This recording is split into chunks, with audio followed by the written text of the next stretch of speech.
All right, I'm going to go ahead and get started so we can get to the after party.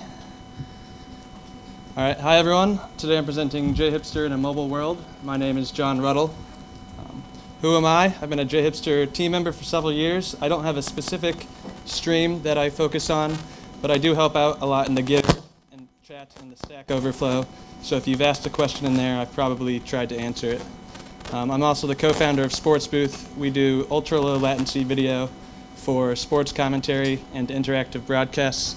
It's similar to YouTube Live or Facebook Live, but there's a half-second delay instead of about 10 seconds like you would see on YouTube.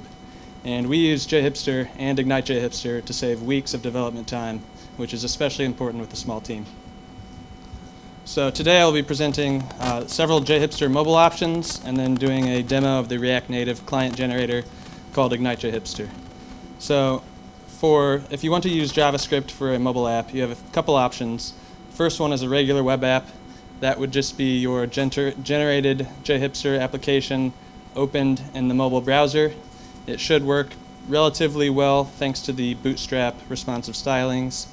But if you want a more native app feel or real application feel, you can use progressive web apps, Ionic, or React Native.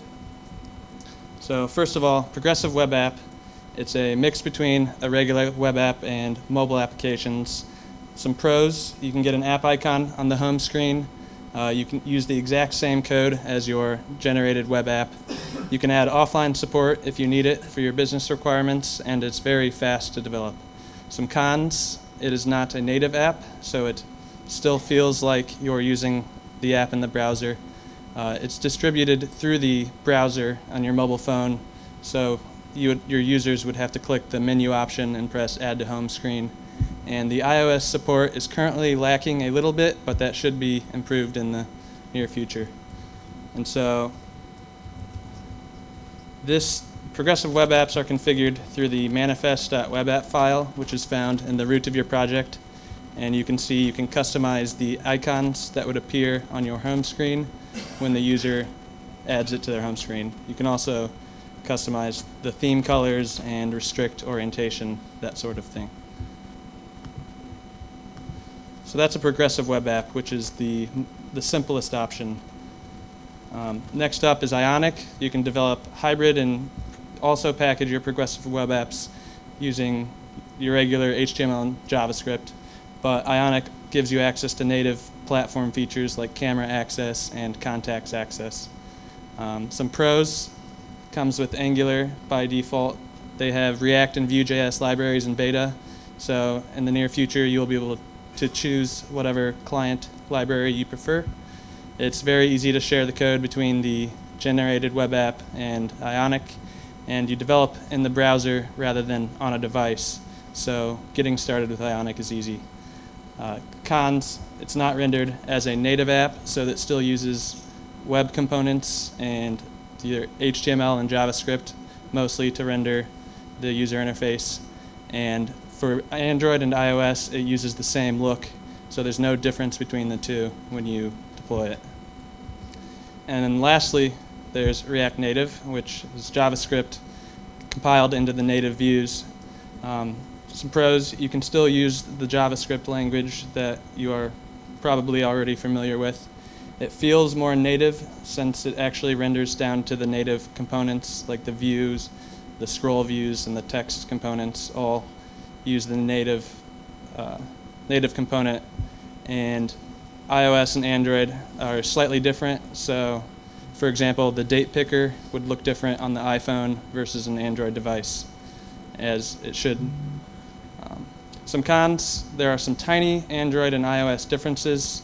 Like, until recently, the z-index CSS property didn't work correctly on Android. That's fixed, but I'm sure there's some other tiny differences. You really have to test on an emulator to see if everything looks like you expect it to. You develop on an emulator. That could be a pro depending on what you prefer, but you actually deploy it onto an iOS emulator on a Mac or an Android emulator on whatever computer you prefer. There's no UI library included, so if you want to add buttons to your application, you have to style those yourself, but it's very simple to add an external library to skip that part. And the upgrades for React Native can be a little painful. They like to throw in breaking changes without announcing them exactly, but it's doable. So today I'll be presenting Ignite JHipster, which is the React Native client generator for JHipster. So first of all, what is Ignite? And Ignite's a React Native boilerplate tool. It's very similar to Yeoman, but it's a different tool. It was created by a company called Infinite Red, and the initial Ignite JHipster boilerplate was based on their original boilerplate code. So I combined the Ignite generator with JHipster. I added the app generator, entity generator. You can even import JDL, so you can import several entities at the same time. There's a minimal upgrade support, so you can get the latest code from the latest boilerplate version. And I laid it out as similar to the JHipster React client as possible to make developing the two together simple. So for the demo, we're going to generate an app, generate several entities. I'll give you a tour of the app. We're going to customize launch screen and build a JHipster conference app listing the presentations and speakers. Then I'll show you end-to-end tests, which are similar to Protractor, very useful. I'll give an overview of the app submission process, and if we have time, we'll release it to the App Store today at the end. So for the back end of the app, all authentication types are supported. You can use JWT, OAuth, Session, UAA, whatever you prefer. The OAuth 2 implementation uses a custom library for best practices. Both monoliths and gateways are supported. The only difference is some of the routes for requesting entities has an extra prefix. But for this demo, we'll be using a pre-generated default backend, all default options deployed onto Heroku. So this is that application. It's the regular application, but it's preloaded with a speaker entity containing all the speakers from today and their images, and then also the presentation information. And this is all just copied off of the JHipster conference website. So we will be turning this into a mobile application. So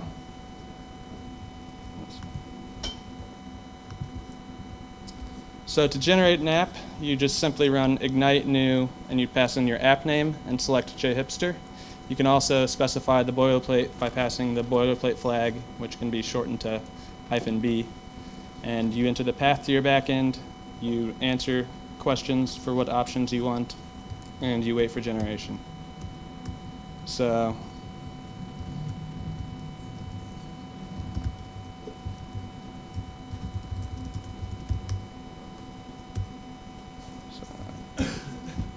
in this directory, I have a pre-generated app so we can save time on the npm install. It does take a little bit of time. We have our app JDL, which contains the speaker and presentation entities that were generated in the monolithic backend.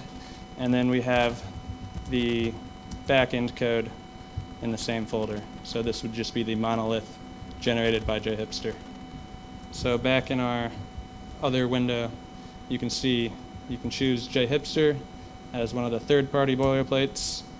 And what this does is it gets the latest version from NPM, downloads it, and then runs that code. So you enter the path to your backend, which is Ignite JHipster Conf backend. So we'll paste that over there. And we'll not enable end-to-end tests because that also takes a long time to install with conference Wi-Fi. But I will show you a video later of those tests running. So it adds React Native, and it uses the React Native command line interface to generate a basic React Native application, and then applies a bunch of JHipster customizations on top for the login, entities, etc. So while that's generating, let's see. Like I said, it also has JDL support, so you can generate entities. You can even actually use the new application JDL to generate the full app without having to have your backend locally. And like I said, we're going to be using that JDL file I showed you to generate the app.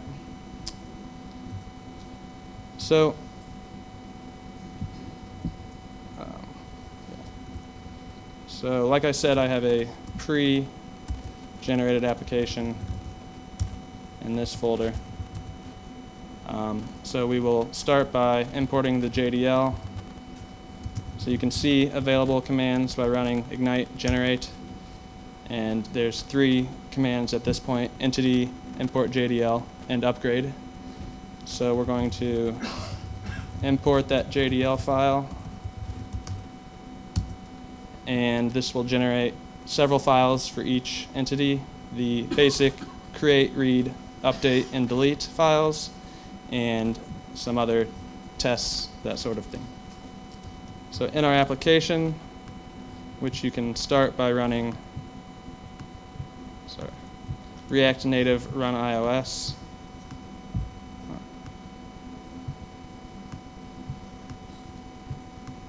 There we go.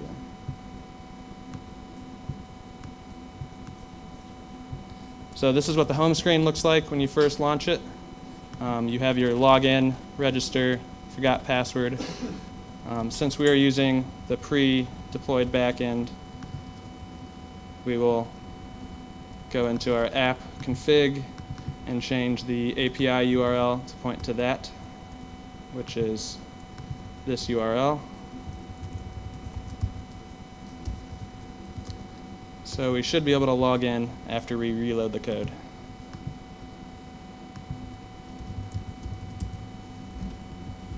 There we go.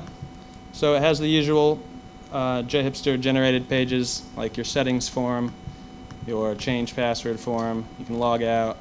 Then we have our entities section.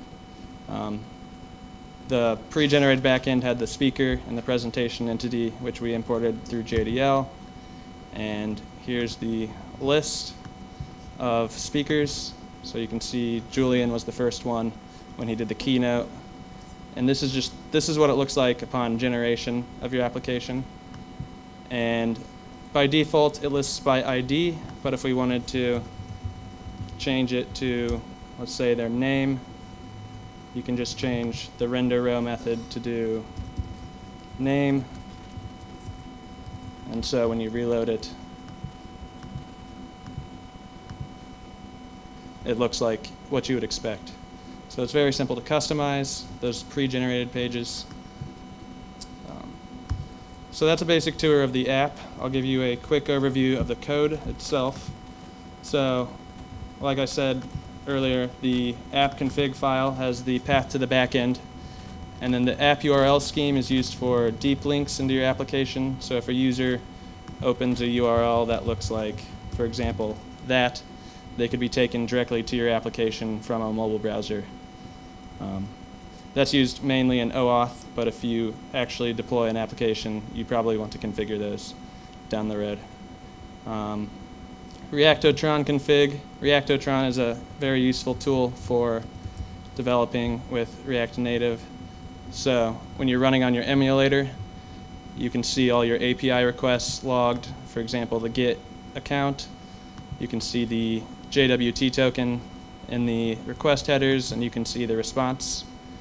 Another useful aspect is the state. So React, both the JHipster client and the React Native client, you use Redux to store the data. So you can put in a blank value, and you can see, for example, the account is stored with the authorities. You can also see your entities if you fetch them. So here's the Julian entity, the speaker entity that we fetched earlier. And then just like the backend, or the JHipster React client, it has modules for account containing your password, files, register, and settings, the entities folder with the presentation and speaker entities that we generated, the home screen, which contains the initial screen, welcome to your Ignite JHipster app, and you see that right here as well. So if you change that, it will display right there. We have our login screen, including the reducer for that. Navigation, it uses a React Native, by default uses a JavaScript library, but for improved performance, we're using a native navigation library. So this file contains all of the screens. For example, the login screen is registered right there. You can configure whether you want a side menu or tabs below that. And then some useful things thrown in here. For example, when your app returns from the background, you can re-request the account so you know they're still authorized to access, and you can log them out if they're not, for example. Another method for handling opening deep links. So an example of this would be when a user registers through your application and receives an email in their mobile client, they click the activate button that would normally take you to the website where the user sees the activation page, but you can also implement the activation flow directly in the app, so they're never taken to the actual website. Here's where we register all the screens, and down towards the bottom we have some convenience methods. So the login screen, you can call this method to make the login modal appear over any page. You can put this code inside of your components, but it's easier to have a single place to reference it, especially if you use it on multiple different screens. So this login screen method is used in our drawer. This is the drawer, is what I'm referring to. And in the drawer content, when you click the login drawer button right here, it calls handle press login, which calls that login screen method that I was just referring to. And then, so that covers most of the modules and navigation. Lastly, there's the shared folder. Like I said, there's no UI components included with React or React Native. So for example, this rounded button is the button we are using on the entities screen. This is a custom designed component. The search bar is used for entities with Elasticsearch. Images in the React Native apps, you can include multiple resolutions. So you can see the @3x is used for bigger devices such as tablets. The regular file would be used for smaller devices like a phone. And React Native automatically uses the correct image based on what you're using.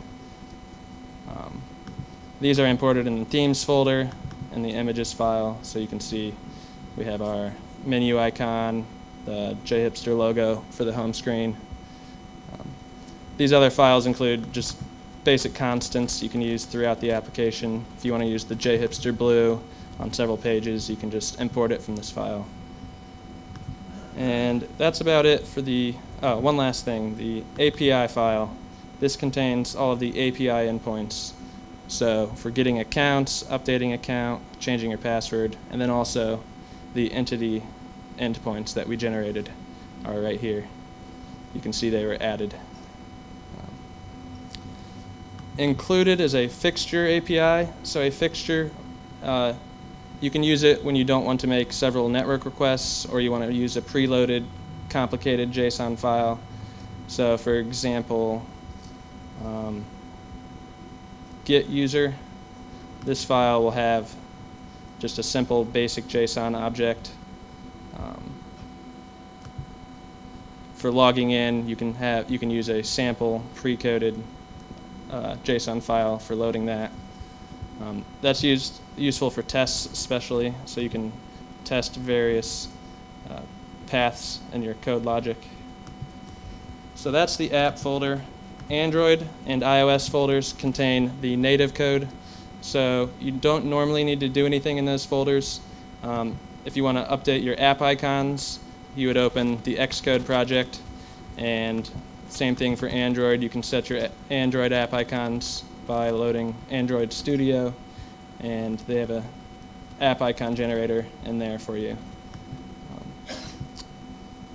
So that's a general tour of the app. Let's see.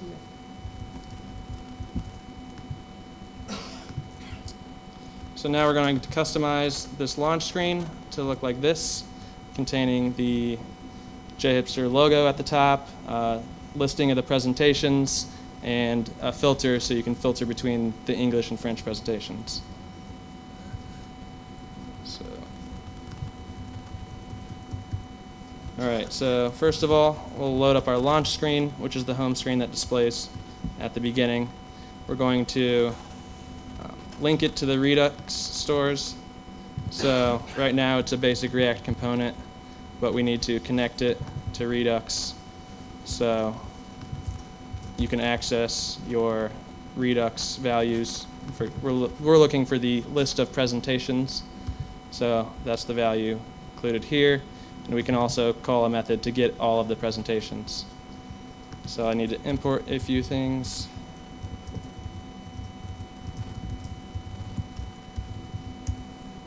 I'll go ahead and import touch overlay, or touchable opacity. That's basically what you would use for buttons or pressable items that you would have in your app. And we're going to be using a flat list for displaying the list of presentations. So I have the JHipster conference logo in multiple sizes. So this will be at the top of the page. We have to copy that in to the images folder. And then, like I mentioned earlier, the images.js file, you just add it to the list in there. And you don't include the 1x, 2x, or 3x extensions because React Native will handle that for you. So we imported our logo, and in our launch screen,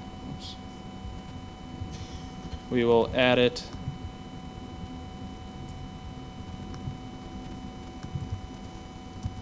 right there, and let's see if that worked by refreshing the emulator.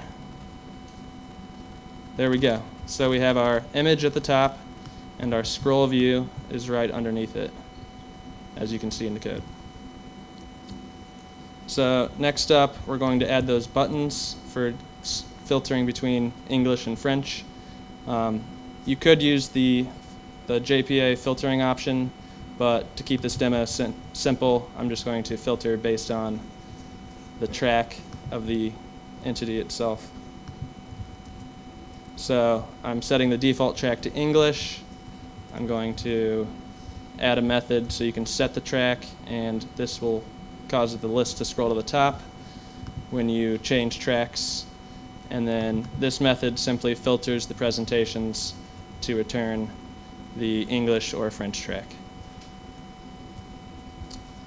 And here we have our buttons, which I will add under our image.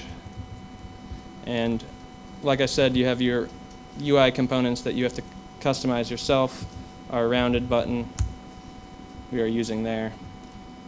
So we should be able to reload it, and there we have our two buttons, English and French. So next, we're going to add a method for fetching the presentations, which I'll paste it. This calls this.props.getAllPresentations. We're just going to load all the presentations for the day and filter that list based on the track. So this calls the method we linked down here.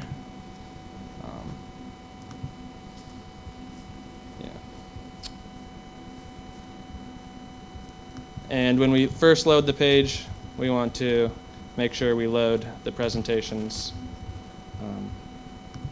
so that they will be displayed. So we refresh.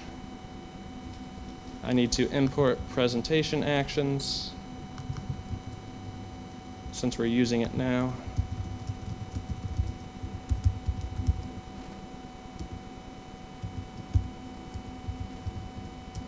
So we import it from the reducer.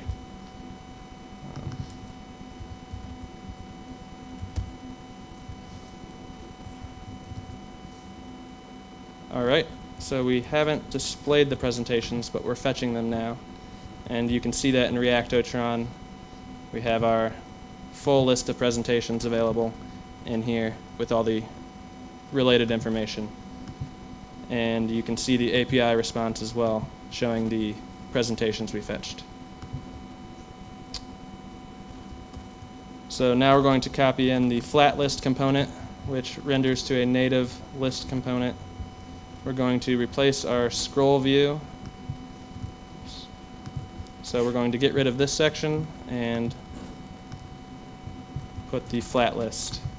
So this requires a few configuration options. The data, we're going to get our presentation via track, which is the method earlier we used to filter the props. Render row, render item calls the render row method, which will render each individual presentation in the format you choose. And key extractor is just used to make sure each item in the list is unique. So we will copy those methods, render row, render empty, and key extractor. Render empty will display a message if you don't have any presentations from the back end. For example, the back end is down. So we need to import our component. And for the row, we wrap it in touchable opacity to make it look like a button, display the title, and then we list the speakers underneath the title. So let's see if that works as we expect it. All right, so here's the basic list of presentations for the day. You can see the touchable component. That's what it looks like. It kind of glows a little bit, but we haven't linked that to anything. So let's do that. So we're going to add a presentation info screen. To keep it simple, we'll just do it in our launch screen folder. Presentation info screen. And this will do something similar to our row.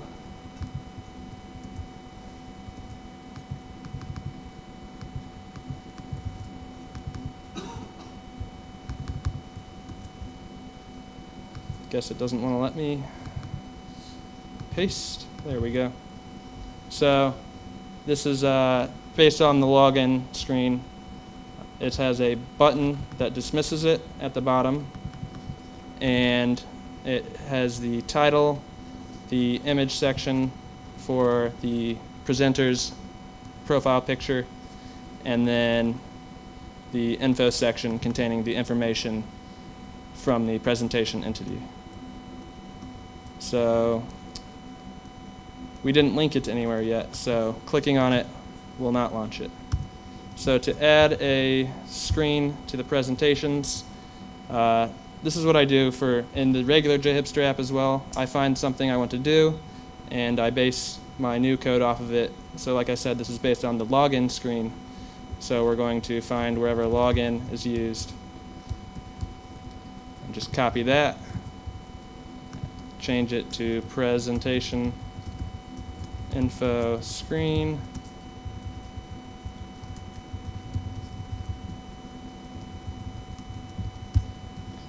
Next place login screen is used. Use that variable we just defined, point it at the component. Presentation info screen.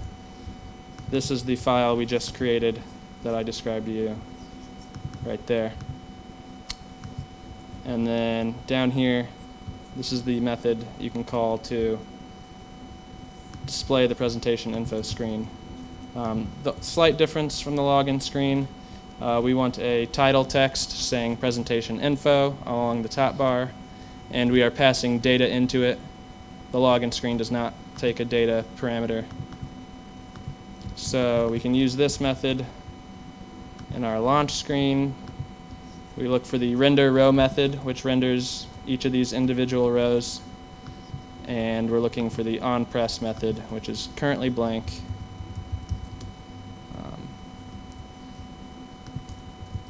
And we're going to pass it the item for that row, which would be the presentation entity. So I need to import this from our layouts file.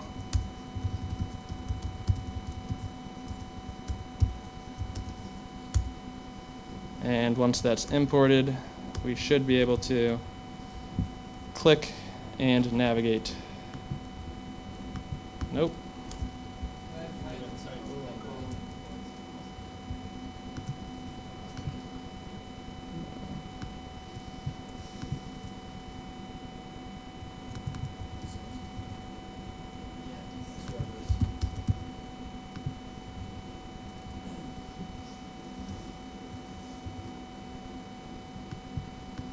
There we go. Perfect. Thank you. So you can see, let's go down to my presentation at the end. My picture shows up with the title and the presentation info. And then last thing to do is to style this. So React Native uses very similar to CSS. So I'm going to just paste some styles in there. For example, the bold label has a font weight of bold. We're going to center it, add a small margin at the bottom. It's very similar to CSS, but there are some slight variations. It uses the flexbox for aligning the items in a responsive way. So now when we reload this, it should look nice. So there we go. So title is bigger, the name is bold, there's a picture, and the text is centered. So there we go. We built the JHipster conference app.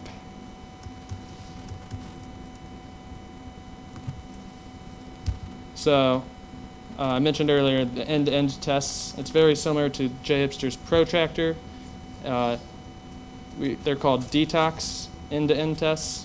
It uses the detox command line interface to run a compiled version of your app on an emulator itself and actually clicks through the buttons and pages on your app so you can ensure that there's no crashes or unexpected errors in your compiled application. You can even add it to a CI pipeline. So I modeled some CI for the Ignite JHipster project off of Pascal's great work for the generator. And whenever I make a change to the boilerplate code, it generates 6 different applications using different authentication types and many entities, and make sure that the apps all work without any crashes or other regressions. Currently, OAuth 2 support for the end-to-end tests is limited because it uses a web view. I just have to figure out how to mock that and get around it so we can make sure it works. But it does make sure that the app compiles correctly and launches, so that's a big step. And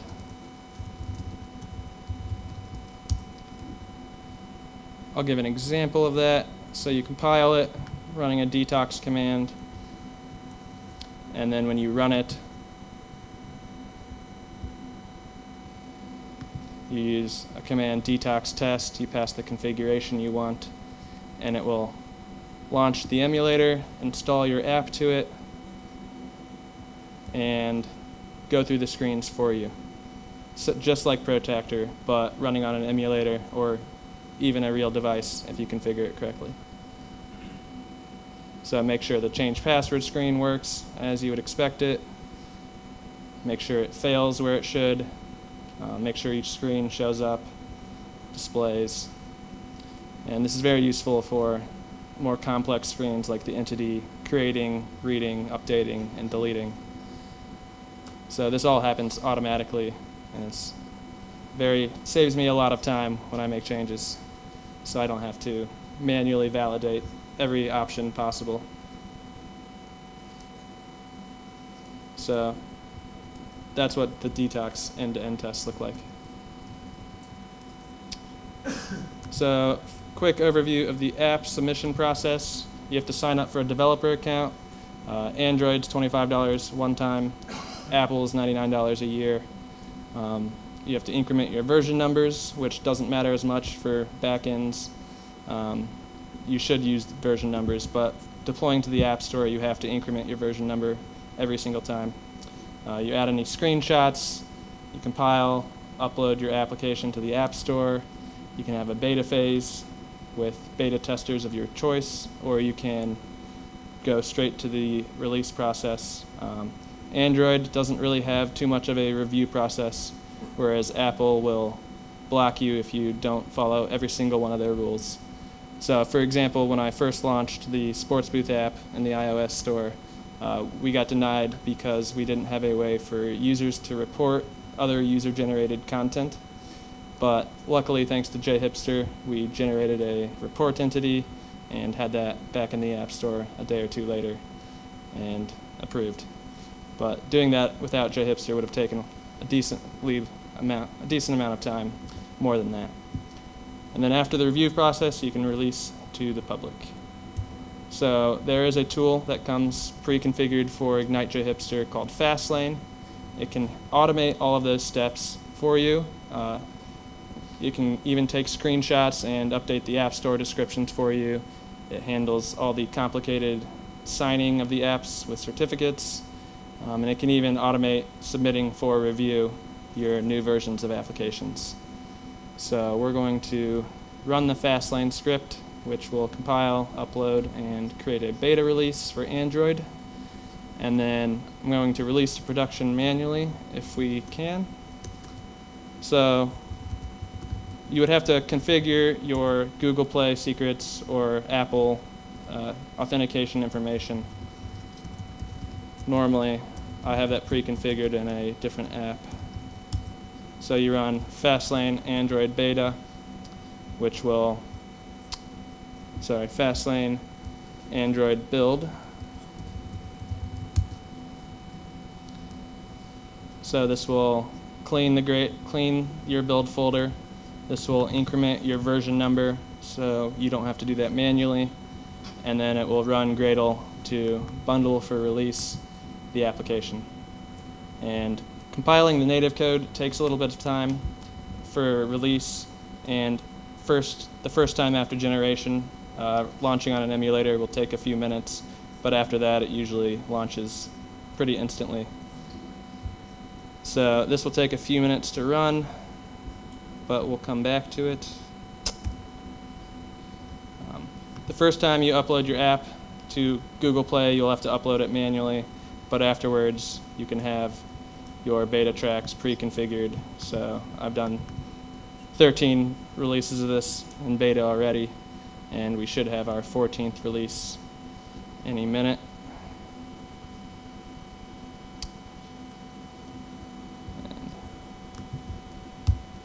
So we'll come back to that when it's finished.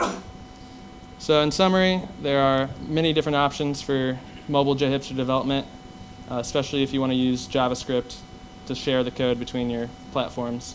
Each one has its trade-offs compared to the others, and which option, Ionic, React Native, progressive web apps, whichever option is best for you depends on your personal business requirements. So make sure to consider those factors. And Ignite JHipster offers the JHipster platform tools for React Native development. So hopefully this is done. All right, it's preparing to upload the app after it compiled it. So it will upload the compiled app file down here.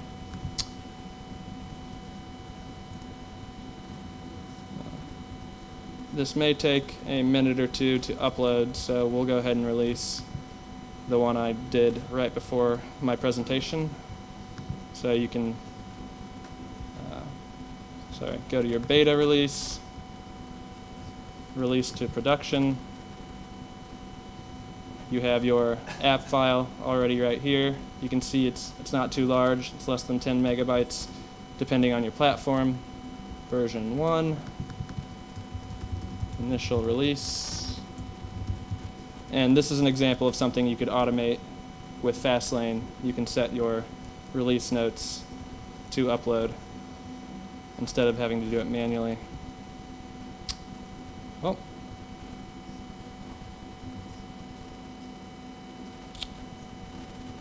all right, so it worked. So we're going to discard that and release our actual app. 14, like I said, we're on 13 before that. Let's release it. seconds ago. It was uploaded. Looks good.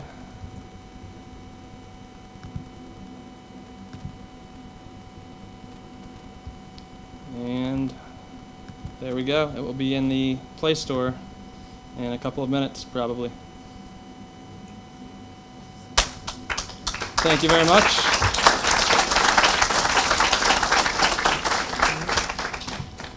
So, any questions? For the end-to-end tests that you run, can those be run on like any CI server, or does it have to be like a Mac or something like that? So it depends. For the iOS development, you have to have a Mac in order to run the iOS emulator. But I do use Azure Pipelines, which lets you use a Mac server to build and automate that. But Android, you can use Windows, Mac, Linux, whatever device you prefer. Do you plan to support native script? So not personally. I wrote the React Native client since I use it for my company. But native script would take a lot of extra work. But with the Blueprint system, anyone can write a new client for JHipster.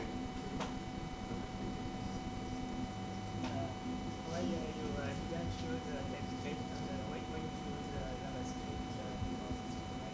What? Why actually you use JavaScript? Yeah. And why you choose TypeScript? It's just a time issue. I haven't had time to convert the JavaScript project to TypeScript.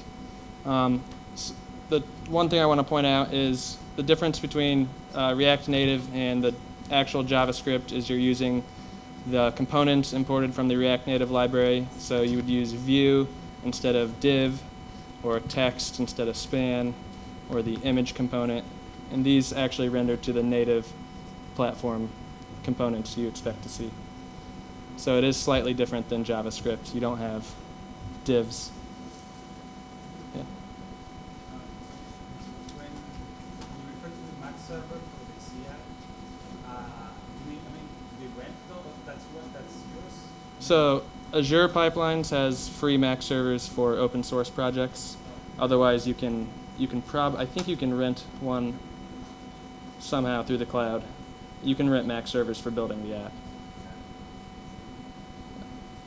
But you will need a iOS device to test it on if you really want to make sure it works. Anyone else? All right, thank you very much.